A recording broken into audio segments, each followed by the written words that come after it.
Hi friends, welcome to Pramee's kitchen. ഇന്ന് നമ്മൾ ഉണ്ടാക്കുന്നത് മത്തങ്ങ മോര് കറിയാണ് കേട്ടോ. അതും ഗുരുവായൂർ സ്പെഷ്യൽ മത്തങ്ങ മോര് കറിയാണ്. ഗുരുവായൂർ അമ്പലത്തിലെ പ്രസാദ ഊട്ടിൽ പങ്കെടുത്തിട്ടുള്ള ഓരോരുത്തർക്കും അറിയാൻ കഴിയും ആ ഗുരുവായൂർ അമ്പലത്തിലെ സ്പെഷ്യലായിട്ടുള്ള മത്തങ്ങ മോര് കറിയുടെ രുചി എത്രത്തോളം ഉണ്ടെന്നല്ലേ. വളരെ ടേസ്റ്റിയാണ്, വളരെ സ്പെഷ്യലുമാണ്. മറ്റുള്ള കറികൾക്കൊന്നും ഇത്രയും രുചിയുള്ളതായിട്ട് നമുക്ക് തോന്നിയിട്ടുണ്ടാവില്ല.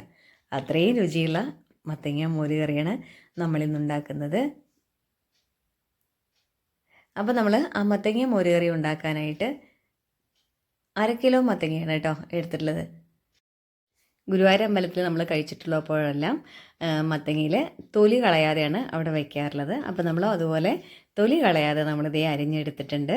അതും വലിയ കഷ്ണങ്ങളായിട്ട് തന്നെയാണ് കേട്ടോ അരിഞ്ഞെടുത്തിട്ടുള്ളത്. ഒരുപാട് മൂക്കാത്ത മത്തങ്ങ തന്നെ എടുക്കുക. അപ്പോൾ നമ്മളിതേ മത്തങ്ങയെല്ലാം അരിഞ്ഞ് വെച്ചിട്ടുണ്ട്. ഇനി നമുക്ക് കറിയിലേക്ക് ആവശ്യമായിട്ടുള്ള അരപ്പൊന്ന് തയ്യാറാക്കാം. ആദ്യം ദേ 1 കപ്പ് തേങ്ങയാണ് ചിരകി വെച്ചിട്ടുള്ള 1 കപ്പ് തേങ്ങ എടുത്തിട്ടുണ്ട് കേട്ടോ. ഒരുപാട് തേങ്ങയുടെ ആവശ്യമൊന്നുമില്ല. ദേ നമ്മളപ്പോൾ മിക്സിയുടെ ജാറിലേക്ക് തേങ്ങ ഇട്ട് കൊടുത്തിട്ടുണ്ട്. ഇനി അതിലേക്ക് നമുക്ക് 2 പച്ചമുളക് ചേർത്ത് കൊടുക്കാം. 2 എണ്ണം മതി കേട്ടോ. നല്ല എരിവുള്ള പച്ചമുളക് തന്നെയാണ്, അതുകൊണ്ട് 2 പച്ചമുളക് ചേർത്ത് കൊടുത്തിട്ടുണ്ട്. ഇനി അതിലേക്ക് നമുക്ക് 1/2 സ്പൂണ് കടുക്, 1/2 സ്പൂണ് ജീരകം, ഇതും ചേർത്ത് നമുക്കൊന്ന് അരച്ചെടുക്കാം. ജീരകവും കടുകൊന്നും ഒരുപാട് ചേർത്ത് കൊടുക്കേണ്ട, അധികം ആയാൽ അതിൻ്റെ മണമായിരിക്കും കേട്ടോ മുന്നിട്ട് നിൽക്കുക. അപ്പോൾ നമ്മളിത് എല്ലാം ചേർത്ത് നല്ലതുപോലെ ഒന്ന് അരച്ചെടുത്തിട്ടുണ്ട്. ഒരുപാട് അങ്ങോട്ട് അരഞ്ഞു പോവേണ്ട. അപ്പോൾ ഇനി നമുക്ക് മത്തങ്ങ അരിഞ്ഞു വെച്ചിട്ടുള്ള മത്തങ്ങ ദേ ഒരു ചട്ടിയിലേക്ക് മാറ്റാം. ഇനി അതിലേക്ക് നമുക്ക് 1 സ്പൂണ് മുളക് പൊടി ചേർത്ത് കൊടുക്കാം, 1/2 സ്പൂൺ മഞ്ഞൾപ്പൊടി, 1 സ്പൂണ് ഉപ്പ്. ഇനി ആവശ്യത്തിന് വെള്ളവും കൂടെ ഒഴിച്ചു കൊടുക്കാം. ഞാൻ 1 ഗ്ലാസ് വെള്ളമാണ് കേട്ടോ ഒഴിച്ചു കൊടുത്തിട്ടുള്ളത്. ദേ ഇതുപോലൊരു വലിയൊരു ഗ്ലാസ് വെള്ളമാണ് ഒഴിച്ചു കൊടുത്തിട്ടുള്ളത്. എന്തായാലും മത്തങ്ങയുടെ മീതെ വെള്ളം വരുന്ന രീതിയിൽ വെള്ളം ഒഴിച്ചു കൊടുത്തിട്ടുണ്ട്. ഇനി അത് നല്ലതുപോലെ ഒന്ന് ഇളക്കി കൊടുക്കാം. ദേ മത്തങ്ങ തിളച്ച് വന്നിട്ടുണ്ട് കേട്ടോ, തിളച്ചിട്ടുണ്ട്. അപ്പോൾ ഇനി നമുക്കിത് മൂടി വെച്ചൊന്ന് വേവിക്കാം. മത്തങ്ങ ഒന്ന് വെന്ത് വരട്ടെ. എന്ന് വെച്ചാൽ ഒരുപാട് അങ്ങോട്ട് വെന്ത് ഉടഞ്ഞു പോവേണ്ട കേട്ടോ. ദേ നമ്മുടെ മത്തൻ നന്നായിട്ടൊന്ന് വെന്ത് വന്നിട്ടുണ്ട്. ഇനി നമുക്കിതിലേക്ക് തൈര് ചേർത്ത് കൊടുക്കാം കേട്ടോ. 1 കപ്പ് തൈരാണ് ചേർക്കുന്നത്. നല്ല പുളിയുള്ള തൈര് തന്നെ ചേർത്ത് കൊടുക്കുക. ഞാൻ തൈര് മിക്സിയുടെ ജാറിലിട്ടൊന്ന് അടിച്ചെടുത്തിട്ടുള്ളതാണ് കേട്ടോ. ഇല്ലെങ്കിൽ കറി പിരിഞ്ഞു പോയതുപോലെ തൈര് ഒഴിച്ചു കൊടുക്കുന്ന സമയത്ത് തോന്നും.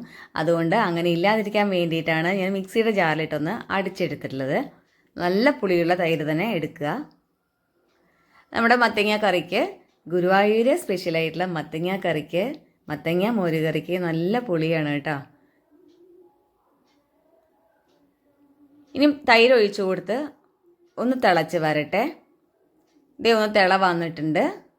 ഇനി നമുക്കതിലേക്ക് തേങ്ങ അരച്ചത് ചേർത്ത് കൊടുക്കാം. കടുകും ജീരകവും പച്ചമുളകും ചേർത്ത് അരച്ചിട്ടുള്ള തേങ്ങ ചേർത്ത് കൊടുക്കുന്നുണ്ട്.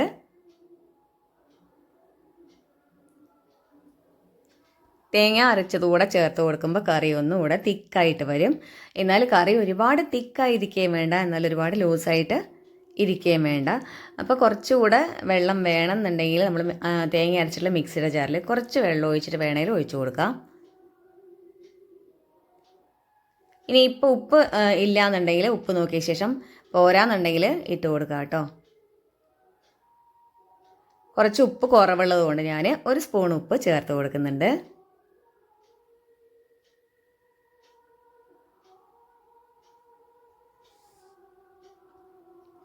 അപ്പോൾ കറി ഒന്ന് തിളച്ച് വരട്ടെ. അതിനുശേഷം നമുക്ക് കടുക് പൊട്ടിച്ചൊഴിച്ച് കൊടുക്കാം. വളരെ ടേസ്റ്റി ആയിട്ടുള്ള, വളരെ സ്പെഷ്യലായിട്ടുള്ള മത്തങ്ങ മോര് കറിയാണ്. ഗുരുവായൂർ സ്പെഷ്യൽ മത്തങ്ങ മോര് കറിയാണ്. അത് ഗുരുവായൂരിൽ കിട്ടുന്ന അതേ മത്തങ്ങ മോര് കറിയുടെ ടേസ്റ്റ് നമുക്ക് അതേ രീതിയിൽ കിട്ടുമെന്നൊന്നും അറിയില്ല. അത് വളരെ സ്പെഷ്യലായിട്ടുള്ള മത്തങ്ങ മോര് കറിയാണ്. അപ്പോൾ അതുപോലെ തന്നെ നമ്മൾ ഉണ്ടാക്കിയെടുക്കാൻ ശ്രമിച്ചിട്ടുണ്ട്. അപ്പോൾ എല്ലാവരും ഇതൊന്ന് ട്രൈ ചെയ്യുക, എല്ലാവർക്കും ഇഷ്ടപ്പെടും കേട്ടോ. ഇനി നമുക്ക് കറിയിലേക്ക് കടുക് പൊട്ടിച്ചത് ഒഴിച്ചു കൊടുക്കാം. വെളിച്ചെണ്ണ ഒഴിച്ചു കൊടുത്തിട്ടുണ്ട് ചീനച്ചട്ടിയിലേക്ക്. എണ്ണ നല്ലതുപോലെ ഒന്ന് ചൂടായി വന്നിട്ടുണ്ട് കേട്ടോ. ഇനി അതിലേക്ക് 1/2 സ്പൂണ് കടുക് ചേർത്ത് കൊടുത്താലും മതി.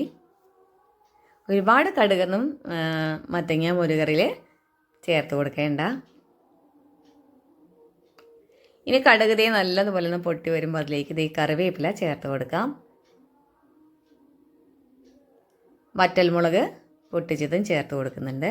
ഇനി അതിലേക്ക് നമുക്ക് 1 സ്പൂണ് നെയ്യ് കൂടെ ഒഴിച്ചു കൊടുക്കുന്നുണ്ട് കേട്ടോ, ചേർത്ത് കൊടുക്കുന്നുണ്ട്. നെയ്യ് ചേർത്ത് നല്ലതുപോലെ ഒന്ന് ഇളക്കി കൊടുക്കാം. ഒഴിച്ചു കൊടുക്കാം. കടുക് പൊട്ടിച്ചതിൽ നെയ്യ് കൂടെ ചേർത്ത് നമ്മൾ കറിയിലേക്ക് ഒഴിച്ചു കൊടുക്കുമ്പോൾ നല്ലൊരു മണം ഉണ്ടാവും കേട്ടോ. നല്ല ടേസ്റ്റി ആയിട്ടുള്ള നല്ലൊരു മണം ഉണ്ടാവും. നല്ല ടേസ്റ്റി ആയിട്ടുള്ള മണമല്ല, നല്ല മണം ഉണ്ടാവും. അപ്പോൾ എല്ലാ കൂട്ടുകാരും ഇതൊന്ന് ട്രൈ ചെയ്യുക കേട്ടോ. വളരെ രുചികരമായിട്ടുള്ള ഗുരുവായൂർ സ്പെഷ്യൽ മത്തങ്ങ മോരുകറിയാണ്. എല്ലാവർക്കും ഇഷ്ടപ്പെടും. ഒരിക്കൽ ഉണ്ടാക്കി കഴിഞ്ഞാൽ പിന്നെ നമുക്ക് ആ നാവിന്ന് ആ ഒരു രുചി പോവില്ല. അത്രയും ടേസ്റ്റി ആയിട്ടുള്ള നല്ല കറിയാണ്. വളരെ ടേസ്റ്റിയാണ് കേട്ടോ. അത് പറഞ്ഞാലൊന്നും അറിയില്ല, അത് കഴിച്ച് നോക്കണം, അല്ലെങ്കിൽ നമ്മൾ ഉണ്ടാക്കിയിട്ട് കഴിച്ച് നോക്കണം. വളരെ ടേസ്റ്റിയാണ്. അപ്പോൾ എല്ലാ കൂട്ടുകാർക്കും വീഡിയോ ഇഷ്ടമായിട്ടുണ്ടാകുമെന്ന് വിചാരിക്കുന്നു. വീഡിയോ ഇഷ്ടമായാലും എല്ലാ കൂട്ടുകാരും ഒന്ന് ലൈക്ക് ചെയ്യുക, കമൻറ്റ് ചെയ്യുക, ഷെയർ ചെയ്യുക. പിന്നെ നമ്മുടെ ചാനൽ ആദ്യമായിട്ട് കാണുന്ന കൂട്ടുകാരുണ്ടെങ്കിൽ ഒന്ന് സബ്സ്ക്രൈബ് ചെയ്ത് സപ്പോർട്ട് ചെയ്യാൻ കൂടെ മറക്കല്ലേ കേട്ടോ. അപ്പോൾ ഇനി അടുത്ത നല്ലൊരു വീഡിയോ ആയിട്ട് വരുന്നത് വരെ എല്ലാ കൂട്ടുകാർക്കും സ്നേഹത്തോടെ ബൈ ബൈ.